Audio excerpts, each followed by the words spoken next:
Karoline, great to have you here. White House Press Secretary Karoline Leavitt, great to have you here. Great to have you. Great to be with you. Thank you, David. Let me ask you real quick. Here's the first question. Okay, how much sleep do you get? Let's just get right to the bottom line here. I mean, I'm going 4 hours, and I think that's high. I think it's less. What's the over/under? What are you getting tonight? Come on. Oh man, it's a little bit over actually. It's usually about 5 to 6 hours a night is what I'm doing, which is all we need. As President Trump says, when you love your job and you love your life, you don't need to sleep much. And that's what we're doing, just working all the time. So we're up early, we stay late, and we don't sleep much, but we're having a lot of fun here. I bet you are. Let's get right into it. The mom, the mom in you, right? There you are. Yeah, everybody talks about White House Press Secretary. Hey, you're a mom first. And trying to juggle both. And I know you've talked about the kind of how families have been helping out, which is great. What about just kind of from an emotional standpoint, kind of dealing with, this job, which is 24/7, and mom life, which can be 24/7 as well? How are you kind of dealing with that? I feel like Oprah when I ask this question. Yeah, it's certainly challenging. There's no doubt about it. I think every working mother understands the demands, and no matter where you are or what you're doing, there is a sense of guilt. You feel like when you're with your baby, you should be focused on your job, and when you're at your job, you want to be with your baby. So there's always that pull, but just being present in the moment and prioritizing time, saying no when you have to say no to take care of your family is something I've had to learn the hard way in a very short amount of time. But I spend every second that I possibly can with my son when I'm home. On weekends and evenings, I try to make it home for bedtime as much as I can throughout the week and savoring those very special moments as well. And I'm very blessed to have a great support system, an incredible husband who's the best father to our little son, and my mother who comes to town quite often, and other help as well that can be there to nurture and to be there when I can. Let me ask you, let's go down memory lane for a second, okay? You love your parents. Your parents, they're hardworking, blue collar. I mean, it's a blue collar family from a blue collar town. Yeah. What did that teach you? How did that shape you as to who you are today? It definitely taught me the value of hard work. You know, my parents are small business owners. Neither of them went to college, and they worked very hard to earn everything they had to provide for my brothers and me. You know, growing up, my dad was always working from 7 to 7 days a week. Being a business owner, you don't have days off.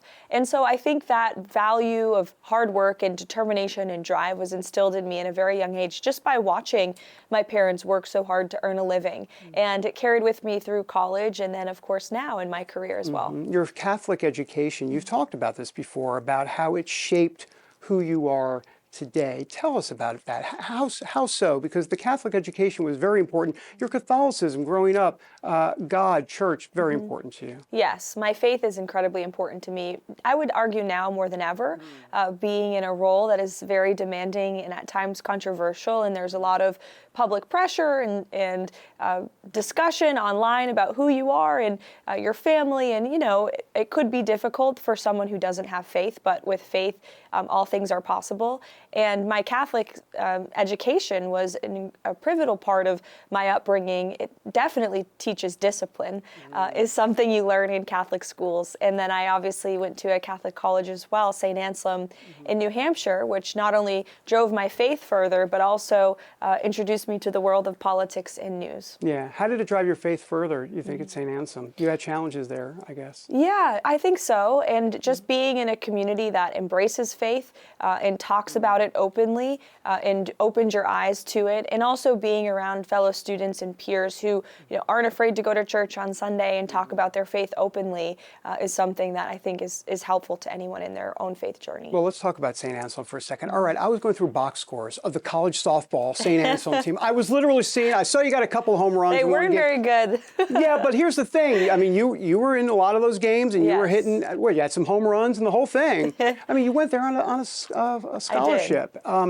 Now you're in the rough and tumble world of politics. Talk about that. Yeah. Sports and politics. You could probably learn a lot of life lessons about politics from sports. Tell me a little bit about how that serves you maybe today. 100%. The game of softball and sports prepared me for the game of politics, no doubt about it. I was a competitive athlete growing up, not just softball. I played field hockey and played many different sports throughout my childhood, but did go to St. Anselm on a softball scholarship. And again, discipline, hard work, teamwork, and also competing against yourself to be the best that you can in athletics, I think has prepared me, especially for this job now. I can have a good briefing, but the next day I can go on television. I have to perform again, right? So every day is a new game in this job. And I think, being an athlete my whole life probably prepared me for this. Yeah, let's talk about politics for a second. Your communication colleague, Taylor Budowich, said this about you. He says, Karoline, he was being very complimentary, he said, Karoline has an iron stomach for Trump politics. And I was like, I've got to ask her, so what does that mean exactly, an iron stomach for Trump politics? Yeah, that's very kind of Taylor to say. He's our deputy chief of staff, and he's doing a phenomenal job. We have an amazing team here at the White House, and we're all having a lot of fun together working. We're with each other all day long, so it's very good that we have a great team. Yeah, you better like each other. Yeah. As for the iron stomach comment, I think it's a tough business, politics, and you can't get knocked down by what people say online or the negativity. You just have to know that you're doing your job and doing it at the best of your ability and speaking the truth, and that's what I try to do every day. Yeah, speaking about that criticism, the press briefings, the critics are, always be out for anyone really behind that podium. Yes. But they obviously want to take shots at you, and yet you guys are praying before those prayer briefings. That's my those prayer briefings, those press briefings. They are prayer briefings. Yeah, they are. Well, tell me about the prayer briefing before the press briefing. Take us inside. Give us some color as to why you wanted to do that and what that's like right before the door opens, if you will. Sure. Well, before briefings, it's a little bit chaotic and overwhelming because there's so much news to consume. And so all morning long, my team and I are prepping. And, I feel like sometimes an internal investigative reporter going around to all the policy experts and whomever in the building, including the president himself, to get his take on the news of the day before we go out. So I think that team prayer before is just a moment to be silent and still and ask God for confidence and the ability to articulate my words, knowledge, prayer, protection. And it is a nice moment to reset. It's the last thing I do before I go out there, and then it just gives me the confidence to do a briefing. It's warfare out there. In Christian terms, people will call what's happening in our country today spiritual warfare. Yeah. Do you see it in those terms, kind of good versus evil out there, and that context? How do you see that? I certainly believe in spiritual warfare, and I think I saw it firsthand, especially throughout the campaign trail with President Trump. And I think there certainly were evil forces, and I think that the president was saved by the grace of God on July 13th in Butler, Pennsylvania, and he's in this moment for a reason. We're all here for a reason, and I think it's a miraculous thing that has taken place in our country. Speaking about here for a reason, let's talk about you for a moment, because you and I go back to when you were running for Congress, and you win the primary, you lose the general, and you're wondering, now what? And look at the now what? Look at the ... Right. that God has done. How do you see it in terms of spiritual terms, terms of your faith, and how God has been working this kind of for such a time as this? Well, certainly God has a plan for everyone. I believe that firmly, and you just have to trust his lead and have faith that everything will work out. And when he closes a door, it's because he's opening another. And for me, that was my congressional campaign. I aspired to be a congresswoman and had a great primary victory, as you mentioned, and unfortunately lost the general election, or should I say fortunately, because it now led me to this opportunity. And I wouldn't have worked on the president's campaign as his spokeswoman if I was serving in Congress. And then I probably wouldn't be the White House press secretary either. So God knew what he was doing, I believe. And you just have to trust the process and trust that he's working in your life and stay grounded in your faith throughout the way. You're 27, Gen Z. There's a spiritual revival, it seems, in this country right now, especially in the youth. We've seen this at college campuses all over the country, really. What do you attribute that to? Is there a spiritual revival going on in America, or at least wanting to begin in America? I think so, especially amongst younger generations. You see the videos of college students worshiping on their campuses, many students getting baptized in the middle of their campus. It's a really beautiful sight. I think people are moving closer to God, and I hope that they are. I pray that they do. Do you think President Trump is part of that in terms of ushering in this renewal, this spiritual revival, some of his policies? And do you think that kind of goes hand in hand? I would say so. I think the president has been a great voice for young people, and he believes in young people, he loves young people, and he's leading for them to leave our country better off for future generations. His policies are uplifting all Americans, but particularly, he wants young people to live in a country where the American dream is renewed and restored for them and their families. And those traditional yet common sense basic American values that President Trump believes in, faith and family and freedom, I think are starting to resonate with a lot of young people across the country. Talk a little bit about the White House Faith Office. I mean, that's a big deal. There's been faith initiatives before, there's been faith offices before, but to do it in the West Wing. Yeah. That's huge. I mean, proximity is everything. Can you talk a little bit about the impact you believe that faith office will have on policies, not just out of the White House, but in really every cabinet agency? Pastor Paula White and her team are doing an amazing job leading up the White House Faith Office, and the president has entrusted her for many years. They've been close friends. But now, again, as you said, the proximity to the Oval Office and the leader of the free world is a promise President Trump made on the campaign trail, and he has delivered on that promise. And we see Pastor White in the West Wing all the time, past her in the hallways, and just ran into her in the ladies' room the other day. She is amazing, and she's doing great work. She's brought in faith leaders, not just from the evangelical community, but from the Catholic Church, the Jewish faith, Muslim faith, all across the country have ascended here at the White House for listening sessions. And so that way they can go out to their congregations and their churches across the country and spread the word of this administration, as well as the word of God to their audiences, which is, the most powerful thing I think that she can do is spreading the administration's message and President Trump's agenda. Yeah, there are a lot of viewers that will watch this who have seen some of the praise and worship actually coming out of the White House. Yeah. I mean, that she's doing that. That's got to be pretty significant, the fact that that's actually happening inside this White House, especially after the last 4 years. Definitely. Yeah. It's a big deal. Yeah. Let me ask you about the press, obviously. Sure. Let's start with this. I mean, look, you study this not just in college, but after that. Look, the truth of the matter is, I believe that we're in the age of what I like to call the correspondent.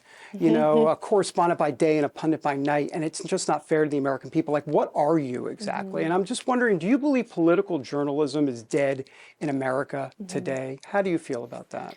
I think there are true journalists out there that still exist. They are few and far between. I think many people in the briefing room here are trying out for their next big show, and unfortunately it seems the legacy media, the big networks in this country, promote individuals who are liberal and have a bias against this president. There's no doubt about that. But the American people aren't buying that anymore. If you look at the ratings chart, liberal outlets are dying and have been forced to restructure their newsrooms and their lineup. The Washington Post, we applaud Jeff Bezos for the changes he's made because he was no longer selling newspapers because of the liberal bias that has had a chokehold on that paper in particular. So I think the media has had to take a look in the mirror, especially after President Trump's resounding victory on November 5th. And the American public sent a very strong message to the anti-Trump media that we don't listen to you. We believe in the truth, and we know that the president's policies were better for us than the past 4 years under the Biden-Harris administration. And that's why the American people reelected this president. And it's an honor, frankly, to fight against some of those very hostile media forces every day on behalf of the president and truth. It's an honor. You say it's an honor because why? You believe that you're, well, I'll let you say why exactly, but what? Is that because you feel like truth is going to prevail coming from that podium? Or what's the reason why you call it an honor, I guess is my question. Well, it's an honor that President Trump has entrusted me and has the confidence in me to speak on his behalf and on behalf of the White House. But it is also an honor, as you said, to get the truth out there and get the message of the White House and this team out there and do it to the best of my ability. So how do you go about, like, you're looking out into the crowd there, the press briefing room and everything. Mm-hmm. I mean, how are you kind of deciding who you're going to pick, I mean, because you pick different people. Some people you pick kind of routinely, but other people you just kind of be around the room. How does that kind of work? Is that kind of impromptu or what? It's completely impromptu. Sometimes I'll know who will be sitting particularly in the front rows based on who I've seen throughout the day. In the morning, they come up to my office to ask questions, but I just walk in there and pick on whomever I feel compelled to choose, and we go from there. The reviews on you, and even well, there's always going to be critics, okay, but even the friendly reviews and even people that are lukewarm on you say you're doing a really good job. What is it? Why do you believe that is the case? Why do you think that you have arrived in this moment for such a time as this? Like, what's going on? What's the DNA behind all of that? Well, it's a lot of preparation, and I don't just walk out there and start talking. There's a lot of studying and reading and prep that goes into the briefings in particular, and every day, even on non-briefing days. It's constant reading and keeping up with the news and talking to the president and understanding where his head is at on the top issues of the day.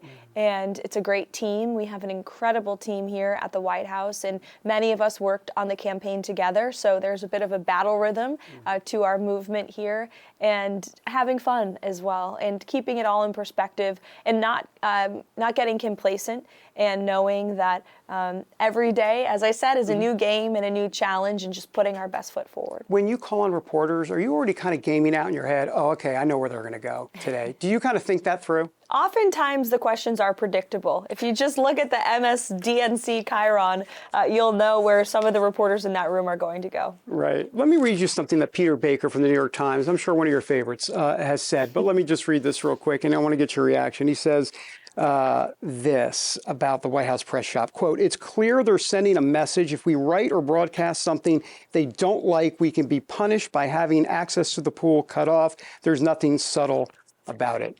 You say what to that?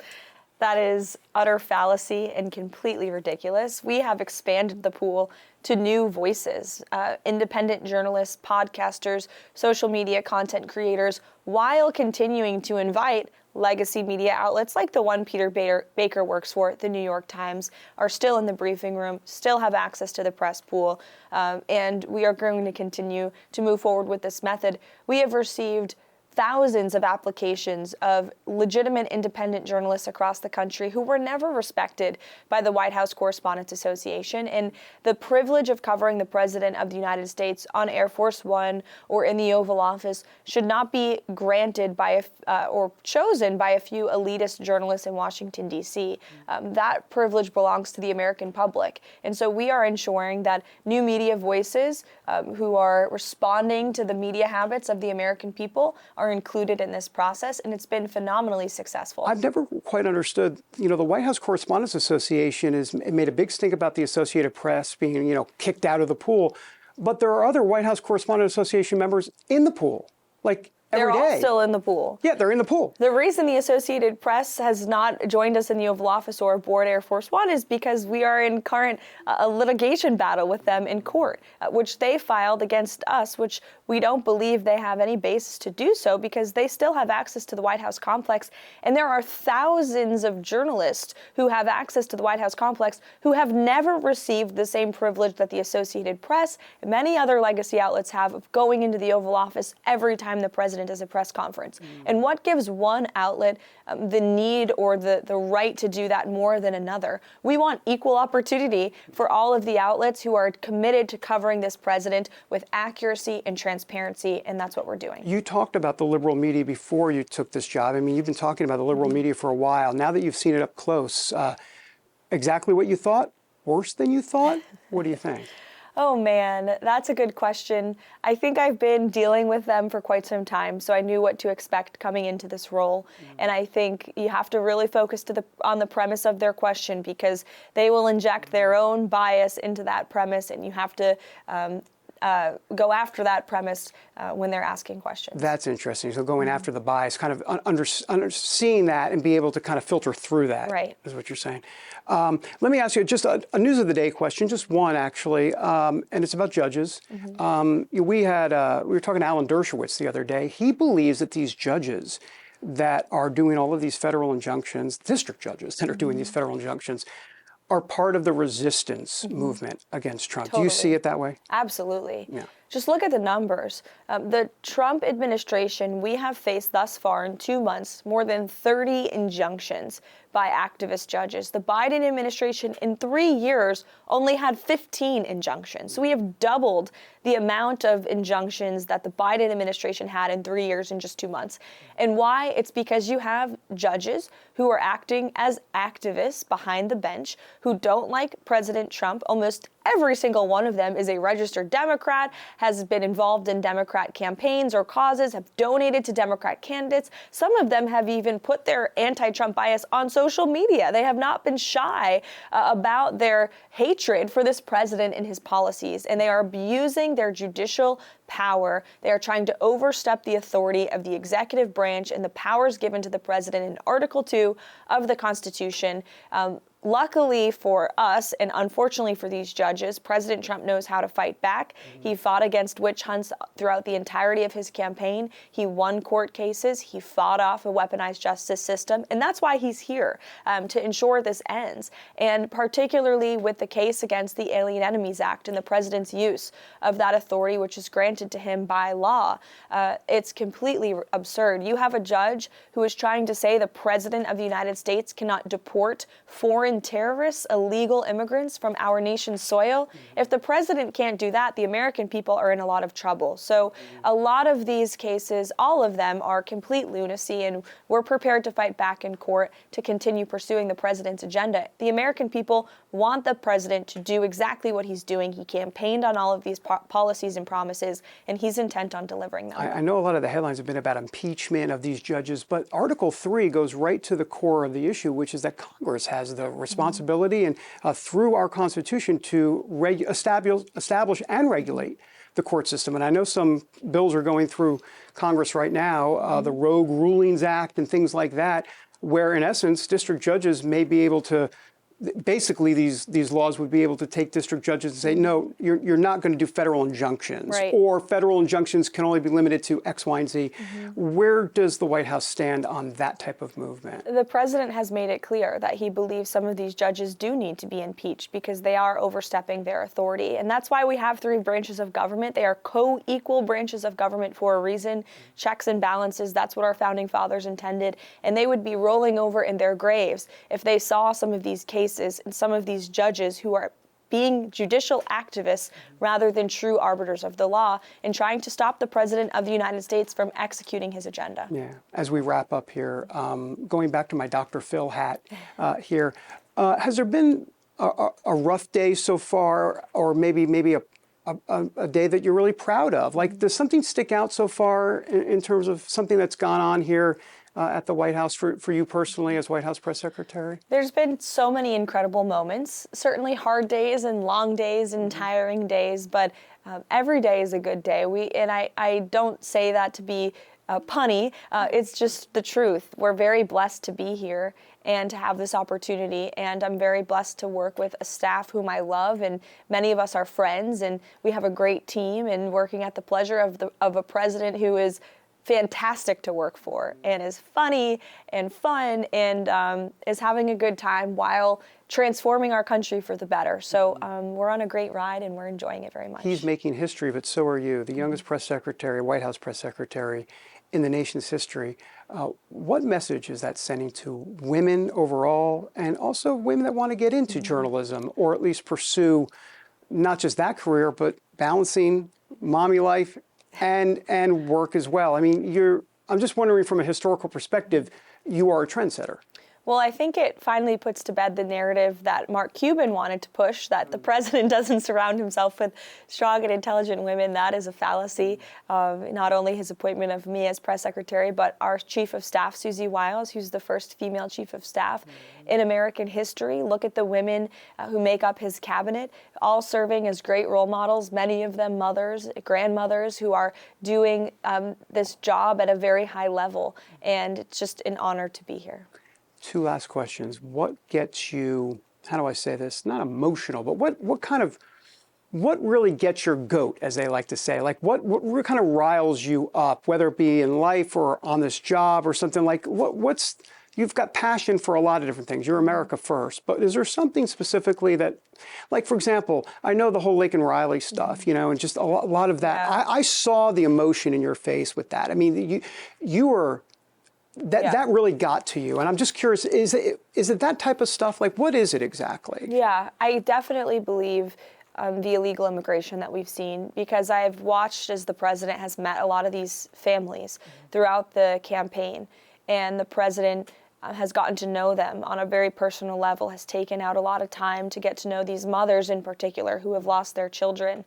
And now as a mother, as myself, I cannot imagine anything like that happening, especially at the hands of someone who should have never been in our country in the first place. And it's, very upsetting, I think, to any parent to see what has happened to our country. We all want a safe and prosperous country for our children to live in. And I'm just very proud to work for a president who is determined to see that happen. That seems to weave right into your pro-life views. You're not playing around on the life issue. You're pretty solid on that. Yes, indeed. Yeah. Last question. There's going to be a lot of articles written about you. There already have been a lot of articles written about you, and there'll be more to come. They want to define Karoline Leavitt. How does Karoline Leavitt define Karoline Leavitt? Oh, man, that's a very interesting question. What kind of tree would you like to be, Karoline? No. Oh, man. Yeah. I hope people just view me as a hard worker who wants to get the job done, and a good mother and good at my job. And I think that question has yet to be seen. We've only been here 2 months, David. Yeah. We'll sit down again in 4 years. Fair enough. Thanks, Karoline. Thank you.